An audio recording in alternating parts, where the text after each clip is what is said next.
Hello, it's Chris from Circles. Today we're going to look at general maintenance checks on a car. Now there are three things you want to check. They are your oil, your coolant liquid and your washer liquid for the windscreen wipers.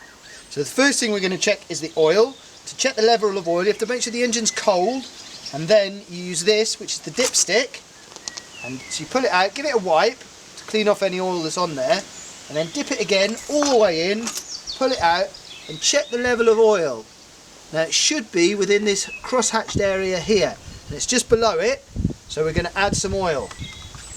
Now the oil doesn't go in there, it goes in this cap over here in the top of the engine, and you've got to make sure that you use the right oil, different oil for different cars, and if you look in the car manual it'll tell you which type of oil to use. Pour it in here.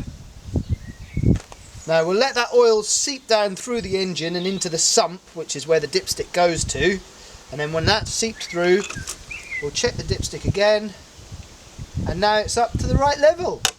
That's brilliant. Okie doke. I'll put the top back on there. The next one to check is the coolant level. Now the coolant has antifreeze in that comes undiluted, so quite strong, so I've put some of that in already because I can see that the level's low. And now I'm going to top the rest up with water. So I'm just going to fill it up so it's above the minimum line and below the maximum line. Okay, that's topped up.